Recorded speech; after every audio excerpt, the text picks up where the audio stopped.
The Heir and the Human Gift. The Grand Xeric Empire stretched across the stars, ruling with power and fear.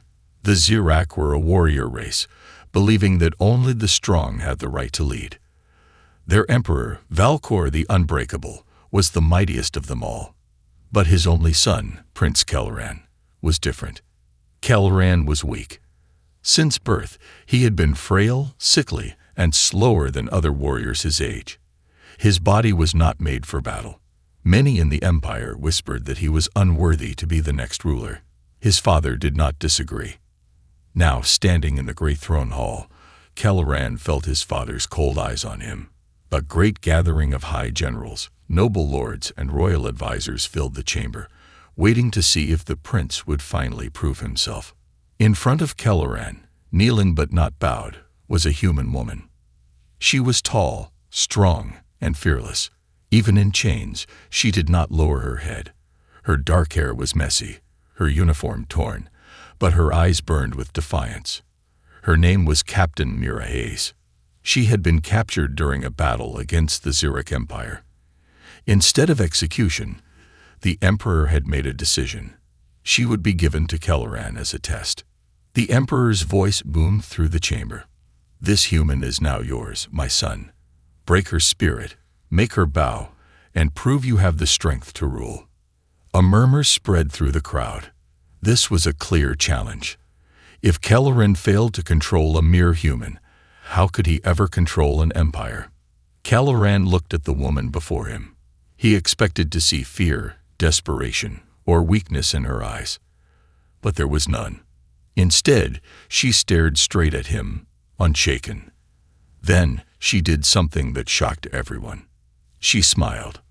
Not a smile of kindness, but of amusement, as if this situation was a joke. As if she had already won. Kelleran hesitated. He had never seen a slave act like this before. The Emperor's voice was sharp. "What is wrong, Kelleran? Do you hesitate? Do you fear her?" The crowd chuckled. Warriors whispered. The weak prince was afraid of a human. Mira finally spoke, her voice steady. "You want me to bow," she said. "Then kill me. That's the only way you'll see my knees touch this floor." The room went silent. Kelleran felt his heart pound. He should be angry at her defiance. He should want to break her, like his father demanded. But instead, he felt something else, curiosity. Why was she so unafraid? Kelleran turned to his father. "And if I refuse?" The Emperor's eyes narrowed. "Then you will prove to me that you are weak. And weakness does not belong in this empire." A test, not just of strength, but of loyalty. Kelleran clenched his fists.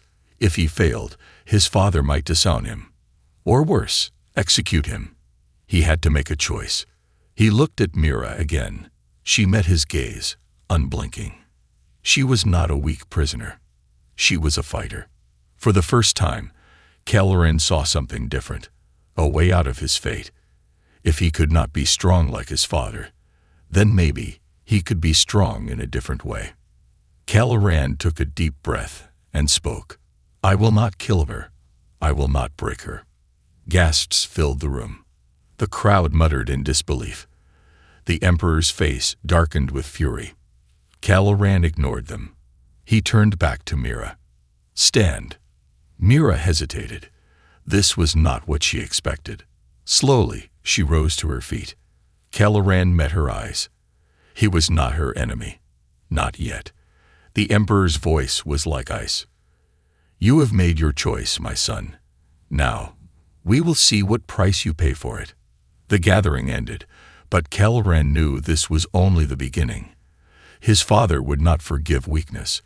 And Mira was more dangerous than anyone realized. She was not just a prisoner. She was a challenge to everything the Empire believed. And she would never kneel. A deal between enemies. The halls of the Imperial Palace of Xeric Prime were made of towering obsidian pillars, glowing with ancient runes of power. It was a place where only the strong survived. And Prince Kelleran had just made himself an enemy of that strength.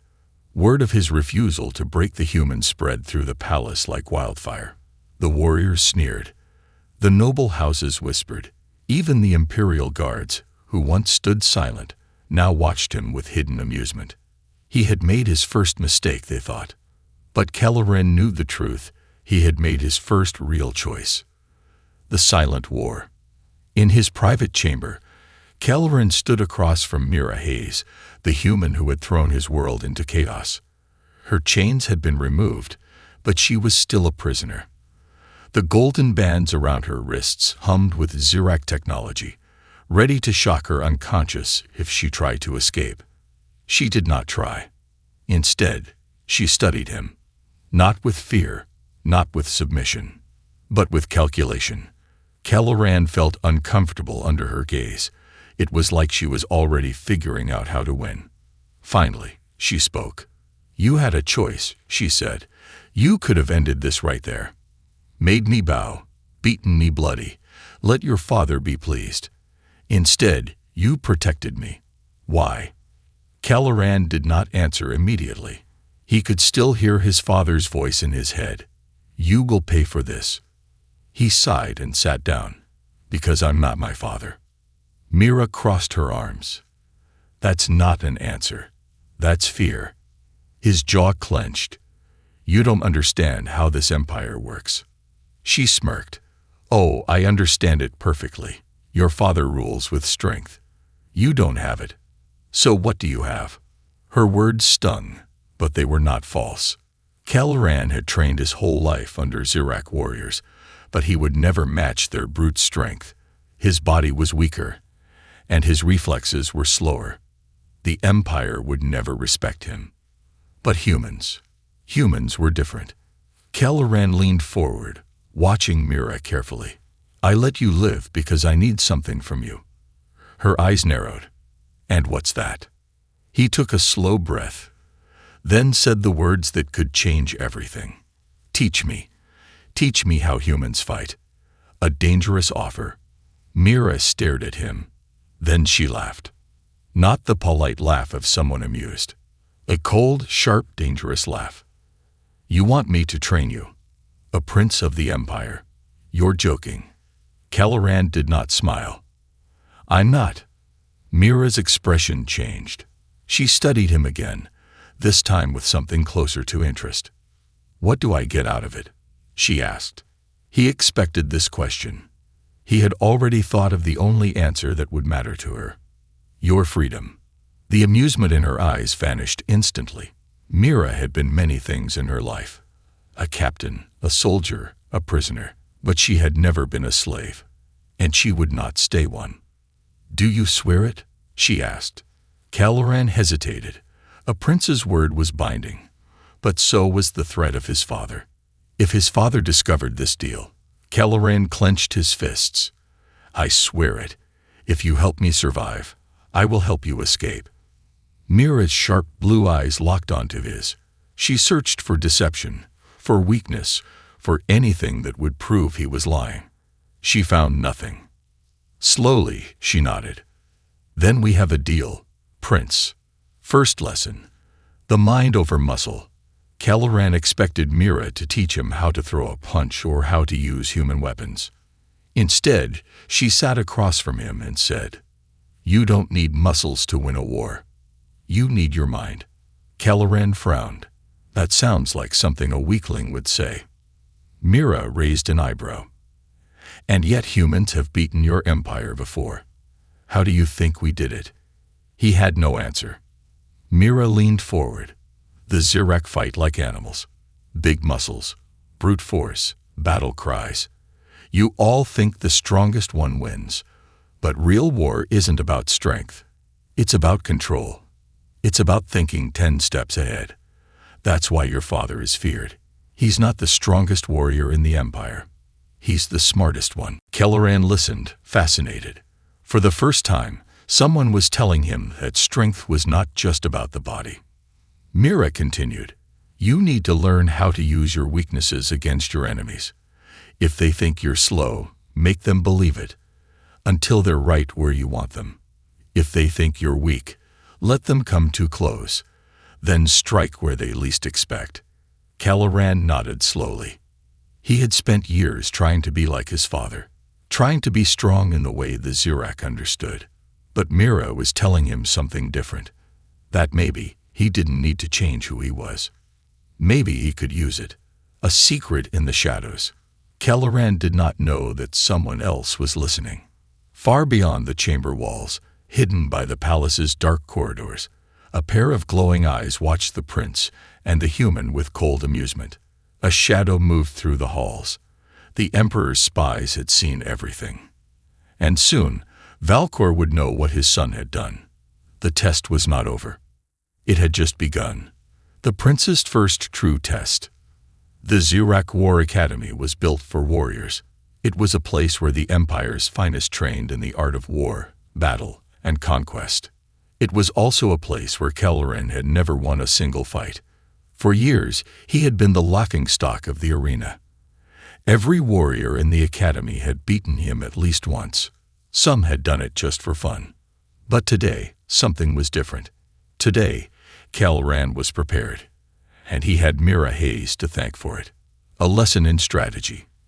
In the dim light of his private chamber, Kelleran sat across from Mira. Their secret training had continued for weeks, and Mira had been ruthless. She never treated him like a prince. She treated him like a soldier, like someone who needed to learn or die. And now, the lesson was over. Mira placed a small wooden figurine on the table between them. It was carved in the shape of a Zirak warrior, strong, broad-shouldered, with a curved blade in its grip. Then she placed a second figurine beside it. This one was human, thinner, smaller, holding nothing but a tiny knife. Mira tapped the Zirak warrior. This is how your people fight. Big, fast, predictable. You overwhelm your enemies, but that only works if your enemy plays by the same rules. She tapped the human figurine. This is how we fight. We don't charge into battle expecting to win by strength alone. We use the enemy's strengths against them. Kelleran folded his arms. You're saying I should be weak. Mira shook her head. I'm saying you should let them think you're weak. Make them overconfident. Make them careless. And then, she flicked the human figurine forward. It slid between the warrior's legs, dodging its blade, and landed behind it. Mira smiled. You end the fight before it even begins. Kelleran stared at the pieces for a long time. Then, without a word, he stood up. It was time to test her theory. The arena of the strong. The training arena was built in the heart of the War Academy, surrounded by high walls and burning torches. Warriors gathered there every day, eager to fight, to prove their worth. And at the center of it stood Kelleran's greatest rival, Commander Zorvak, the elite warrior who had beaten him 100 times before. Zorvak was everything a Zirak warrior was meant to be, tall, muscular, and brutal. His armor gleamed under the firelight, and his sharp fangs were visible in his smirk. He had been waiting for this match. The crowd gathered around, eager to see the weak prince lose once again. Some whispered bets. Others simply watched with amusement. You should have surrendered already, Prince, Zorvak taunted. He raised his massive blade, its edge gleaming. It will make the humiliation easier to bear. Kelleran said nothing. He simply raised his own blade, a smaller, lighter weapon. His stance was relaxed, almost casual.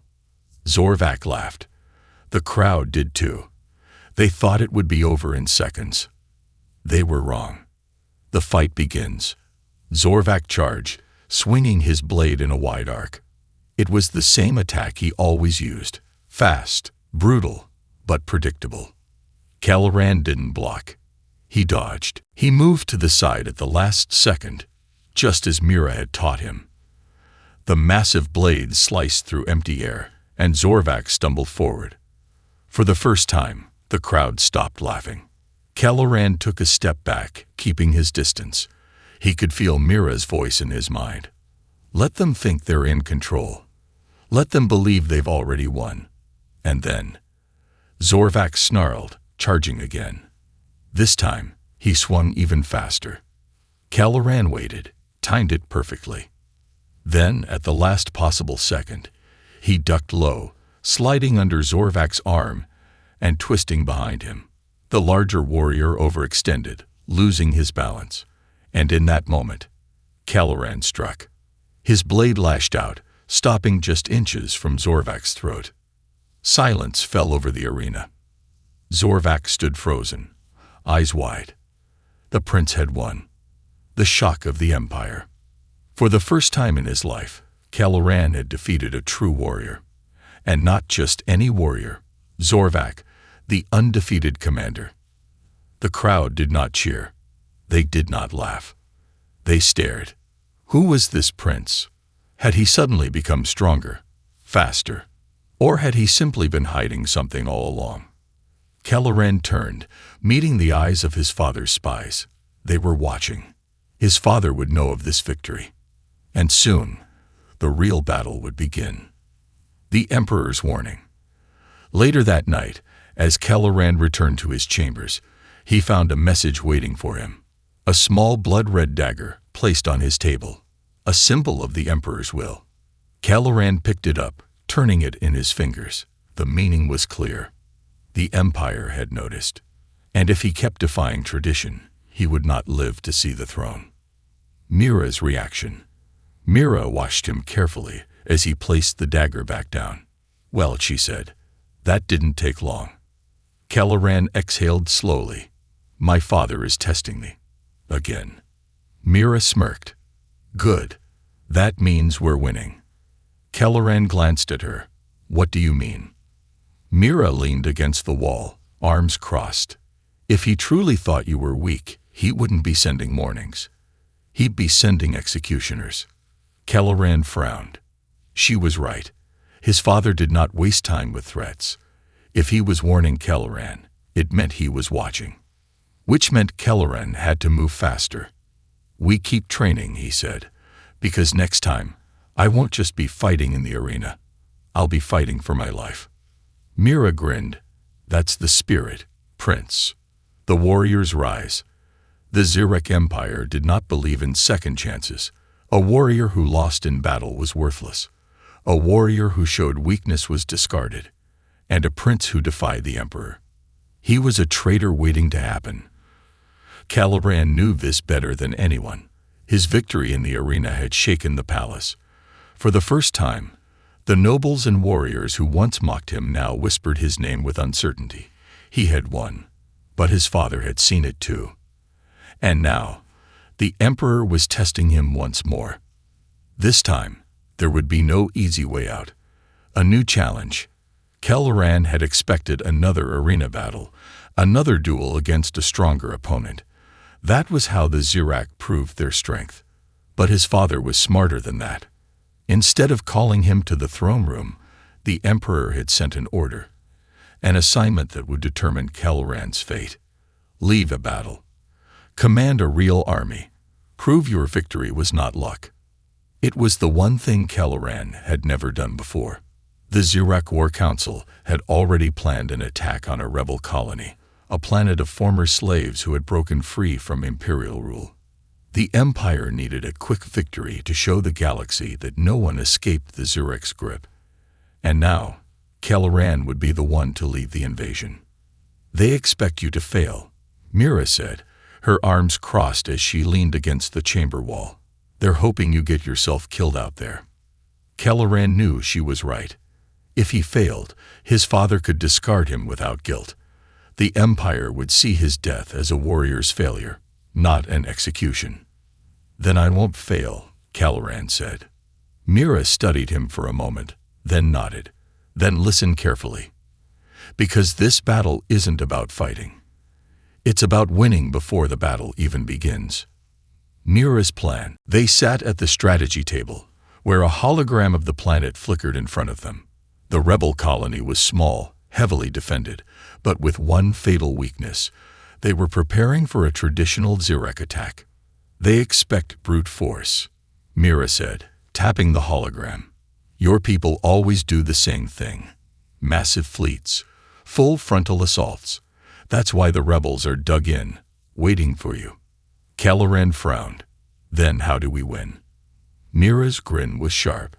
We don't attack them head-on. We make them think they've already won. She laid out a plan unlike anything Kelleran had seen before. Instead of attacking the main colony, they would target supply chains. Instead of sending warriors, they would use deception, make the rebels think the battle was elsewhere. Instead of fighting the strongest warriors first, they would break morale, targeting leaders, causing fear. War isn't just about who has the bigger army, Mira said. It's about control. We make them lose hope before they even see you coming. Kelleran absorbed every detail. He had never commanded a battle before. But this wasn't just about strength. This was something he could do. The Battle of Syros Prime. The Zirek fleet arrived at the rebel colony, massive warships casting dark shadows over the surface. The rebels were ready, their defenses armed, their forces gathered. But the attack never came. Instead, supply depots exploded without warning. Food storage vanished in fire. Weapons caches were hacked and disabled. The rebels turned their weapons toward the sky. But Kelleran's forces were not in space. They were already on the ground. Mira's stealth units had infiltrated the colony days before the invasion. They had planted misinformation, sabotaged defenses, and spread panic. By the time the main attack began, the rebels were already divided, their leaders gone, their forces scattered. The battle was over before it started. Kelleran walked through the ruined city, watching as Zirak warriors secured the area. Some warriors looked at him with new respect, others with fear. He had won, without brute force, without playing by their rules. And that terrified them. The Emperor's reaction. When Kelleran returned to the palace, he was immediately summoned to the throne room. The great chamber was silent as he stepped forward. His father sat on the massive throne, his golden armor reflecting the torchlight. The war council stood at his sides, their faces unreadable. For a long moment, the Emperor said nothing. Then he spoke. "I told you to prove yourself." Kelleran straightened. "And I did." The Emperor's cold gaze locked onto him. "You won the battle, but you did not fight like a Zirak." Murmurs spread through the chamber. Kelleran's fists clenched. "I won, father. That is all that matters." The Emperor's expression did not change. "You fight like them." His voice was quiet, but full of warning, like a human. The words were meant as an insult, but Kelleran did not flinch. "And yet, I am the one who stands here victorious." The chamber was deathly silent. For the first time, Kelleran had challenged his father openly. And the Emperor did not strike him down. Instead, he leaned forward slightly, studying Kelleran as if seeing him for the first time. Then he gave a slow nod. "Let us see how long you can survive, my son." Kelleran exhaled. He had passed the test. For now. A shadow in the dark. That night, as Kelleran sat in his chambers, Mira approached him. "You did it," she said. "You won. And now your father knows you're dangerous." Kelleran sighed. "Then why does it feel like I've only made things worse?" Mira sat across from him, smirking. "Because now, the real war begins." As she spoke, a figure moved through the dark corridors of the palace. A messenger carrying a secret order. A single name was written on the command. Mira Hayes. The Emperor had allowed his son to live, but the human could not be left alive. The birth of a legend. The wind howled over the jagged cliffs of Zirak Prime's deadlands, carrying the scent of ash and iron. It was a place where no Zirak warrior dared to go, a wasteland filled with ancient ruins and forgotten battles. And it was here that Kelleran and Mira prepared for war. The world believed they were dead, executed by the Emperor for their betrayal. But they were very much alive. And soon, the galaxy would know why. The prince and the rebel. Mira stood at the edge of a broken ridge, scanning the horizon. Her sharp eyes caught the faint glimmer of approaching ships, scouts, spies, enemies. She turned to Kelleran, who was studying an old war map carved into stone. "We have company," she said. Caloran did not look up. "How many?" "5 ships. Fast, heavily armed." She paused. "Your father's men." Caloran clenched his jaw. "No. Worse." Mira frowned. "Worse than the Emperor." He finally met her gaze. "The High Lords, the ones who want my father's throne." Mira exhaled. "Great. So now, everyone wants us dead." Caloran allowed himself a brief, humorless smile. "Welcome to my life."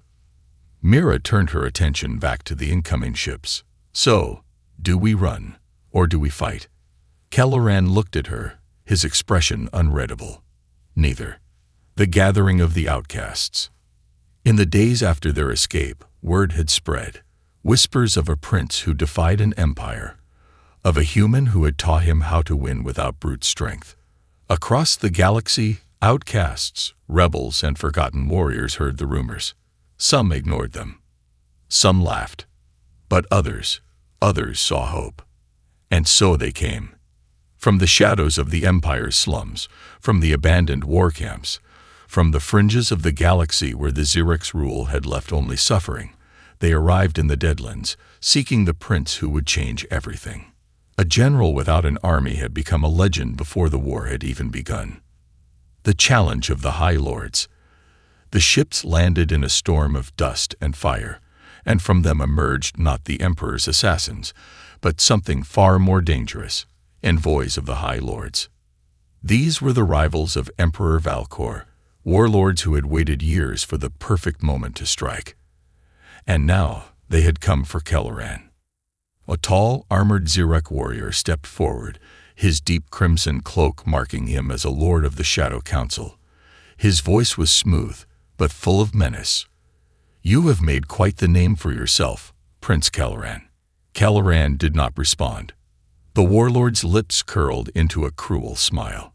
"You have 2 choices. Swear loyalty to us, and we will help you kill your father. Or," he gestured to the warriors behind him, "we burn this place to the ground and erase your name from history." The gathered outcasts tensed, waiting for Caloran's answer. Mira watched closely, hands resting on her weapons. "This is a trap," she whispered. Caloran nodded slightly. "I know." But instead of fear, he stepped forward and smiled. "You misunderstand me, Lord Varthar." His voice was steady, calm. "You are not here to offer me a choice. You are here because you are afraid." The High Lord's expression darkened. "Careful, boy. You are not in a position to threaten me." Caloran kept smiling. "But I already have." He raised his hand, and at that moment, 100 weapons were raised behind him. From the shadows, from the cliffs, from the ruins, warriors emerged, not trained soldiers, but rebels, outcasts, deserters, survivors. A force that had no place in the Empire, but a force that was willing to fight. The High Lords had come expecting a desperate prince begging for help. Instead, they had walked into a trap. Caloran had already built his army. A war begins. Mira stepped forward, her voice sharp. "You came here thinking you had power over us, but you don't. And now you have 2 choices. Swear loyalty to us, or," she mimicked the warlord's earlier words, "we burn your rule to the ground." The High Lord hesitated. For the first time in his life, he saw something he did not expect. Not a weak prince, not a lost warrior, but a leader, a king in the making. And the moment he realized that, he also understood the truth. Caloran would not stop, he would not kneel, and he would not lose. The Emperor's fury. Back in the Imperial Palace, Emperor Valcor sat in silence as he listened to the reports. His son was alive. He had gathered an army of outcasts. And worse, he had forced the High Lords to kneel. The Emperor did not speak for a long time. Then, slowly, he rose from his throne. "Send the fleet." The advisors hesitated.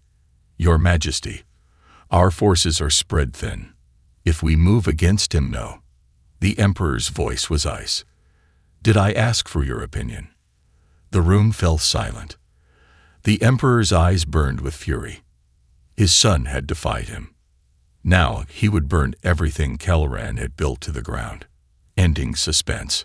Caloran has built an army of outcasts and won the loyalty of the High Lords. The Emperor now sees him as a true threat and has ordered the full force of the Empire to destroy him. The war for the throne has begun, but Caloran is no longer just a prince.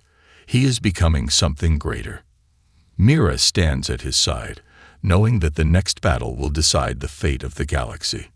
The final battle.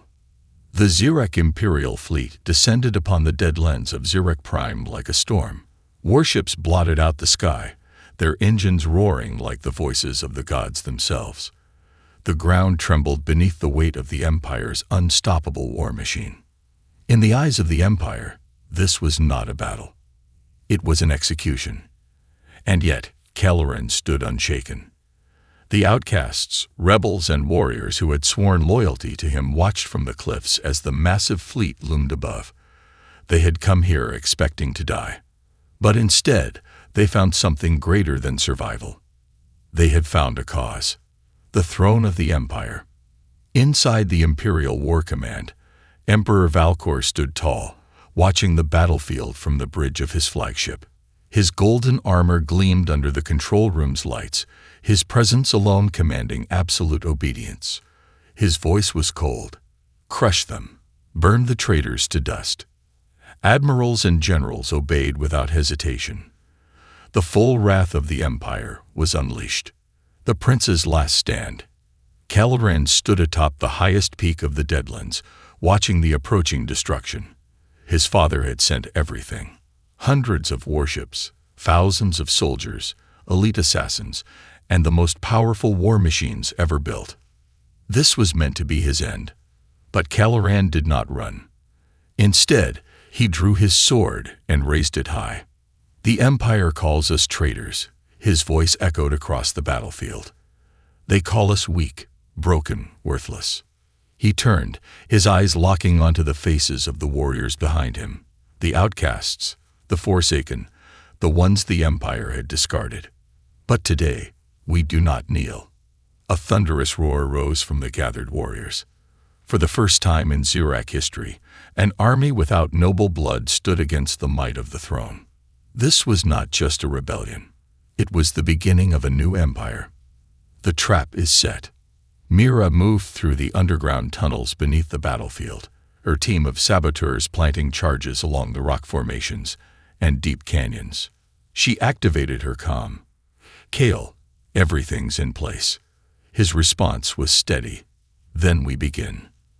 The Empire believed they had cornered Caloran's forces, trapping them in the Deadlands with no escape. But they had made one mistake. They had underestimated Caloran, and they had underestimated the human who had trained him. The battle begins. The Empire's warships descended, opening fire. The land exploded beneath the first wave of attacks. Then, from the depths of the cliffs and ruins, Caloran's forces struck back. Sabotaged ships malfunctioned, crashing into each other. Explosives hidden in the canyons collapsed entire war columns. Stealth units infiltrated enemy command posts, disabling their battle systems. The Empire had expected a weak, disorganized rebellion. Instead, they had walked into a battlefield designed for their defeat. The Emperor descends.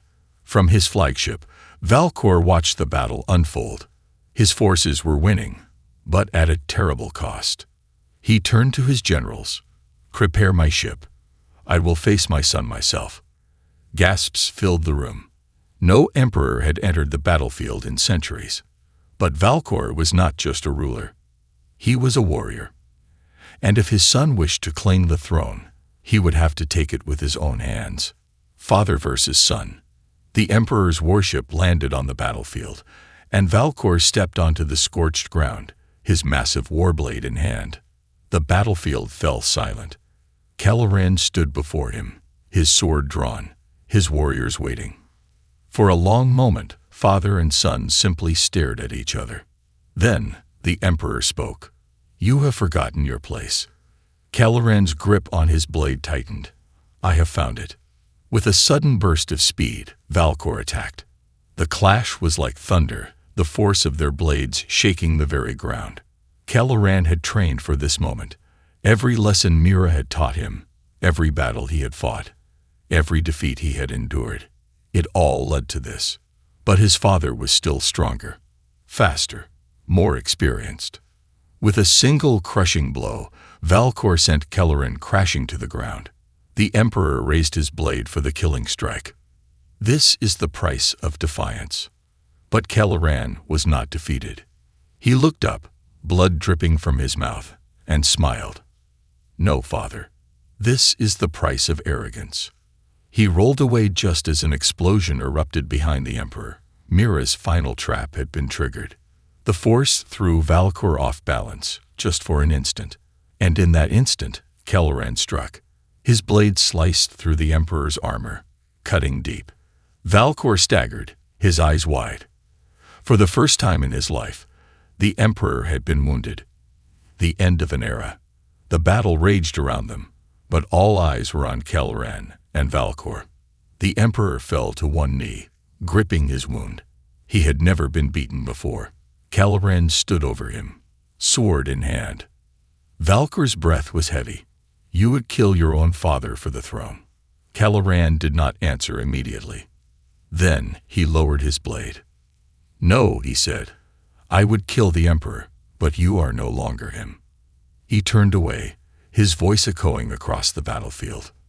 The Empire belongs to the people now, not to one man. A stunned silence followed. Then, slowly, warriors on both sides began lowering their weapons. They had fought for a tyrant, but now they saw something else, a leader who did not rule by fear, but by choice. The war was over, and a new era had begun. The final choice. Caloran stood before Mira, watching the sun rise over the ruins of battle. You saved my life, he said. She smirked. You owe me one. He turned to her. Stay. Mira raised an eyebrow. You want a human in your new empire. Caloran smiled. I want a warrior at my side. Mira considered for a long moment. Then she reached out her hand. Then let's build something worth fighting for. And so the legend of Caloran, the first sovereign of the new empire, and Mira Hayes, the human who changed the fate of the galaxy, was born. They had defied fate, and in doing so, they had created a new one.